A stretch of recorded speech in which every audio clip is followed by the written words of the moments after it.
Kay ba kag unsay lisod sa usa ka inahan? Ang pinakalisod nga mahimong inahan kanang ilahang gi huna-huna nga problema. Dili na sila makatulog sa pag-overthink sa mga problema. Sayon raman ang mahimong inahan. Basta wala sila gihuna-hunang problema. Easy ra kaayo na nila. Kaya ra kaayo i-manage ang mga buhaton sa balay. Maglaba, magluto, manghinlo, mamlansya, mag-atiman sa anak, maghatod sa school, mag-assist sa ilahang homework, mag-atiman pa sa ilahang bana, di ba? 24/7 nga walay day off, pabalik-balik nga trabaho nga walay kahumanan. Kana tanan lihok sa balay, kaya ra na. Pero kahibaw kag unsa ka pinakalisod sa usa ka inahan? Ang pinakalisod sa usa ka inahan kanang ilang mga gihuna-hunang problema.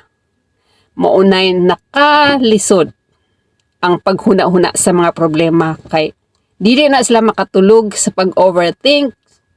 Kung ikaw nga inahan, dili nimo ma-manage ang problema, mag-shutdown ang imong kaugalingon. Maaburido ka. Unya nay ubang ginikanan, dili nila makaya, dili nila makontrol ang ilahang kaugalingon. Adto nila ipahungaw sa ilahang anak. Ilahang pasakitan, ilahang anak. Adto nila ipagawas ang ilang mga gihunahunang problema. Syagit-syagitan ang anak. Unya ang anak wala makasabot. Nganong inaana ang tratar sa iyang ginikanan. Tungod kay ang ginikanan na aburido sa paghuna-huna sa problema. Moong ingan-ana ang ubang ginikanan. Unya dili na nila makontrol ang ilang kaugalingon. Yan ay ubang mga anak magdako nga layo ang ilang buot sa ilang ginikanan kay kanunay kasab-an, kanunay syagit-syagitan na trauma in sigig-singhag sa ginikanan tungod sa stress sa usa ka ginikanan sa paghuna-huna sa mga problema adto nila mapahungaw sa ilang anak. Luoy ang anak, luoy sab ang ginikanan kay wala sila makasabot nganong irritable ang ginikanan. Unang rason nga nung irritable ang ginikanan, pwede rason ang kawadon. Kanang walay gikaon, walay ipakaon sa iyang anak, unya ma-stress na siya, unya uban pod yung partner nila irresponsable, ilahang gikimkim ang ilang problema, dili sila makatulog sa pag-worried kung unsay ipakaon sa ilang anak.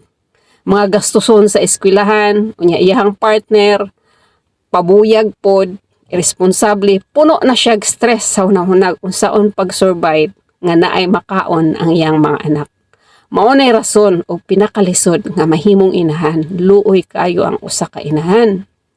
Kung makita ninyo inyong inahan, irritable, inyong nanay, istoryahi, kinahanglan niya kakampi sa iyang problema. Ayaw hatagig kabugat nga makadugang pa sa iyang problema. Ikaw anak pagbinuutan, nay ubang anak no? Lisod ang kahimtang sa ginikanan, unya ang anak pod pa-feeling social, mangayo sa inahan ug para ika-social. Kabalong naglisod ganig palit og pagkaon, nya kung dili makahatag ang inahan, magrebelde. Magrebelde ang anak nga walay kaluoy. Ang kamo mga kabataan, huna-hunaa gyud ninyo ang inyong kaugmaon sa dili pa mo magminyo. Lisod magpamilya kung ikaw walay ipakaon sa imong mga anak. Wala kay trabaho, lisod jud dili healthy ang imuhang pamilya. Pagtarong mo sa inyong kaugmaon, tarunga ang inyong eskwela nga mahimo mong irresponsableng tao sa katilingban.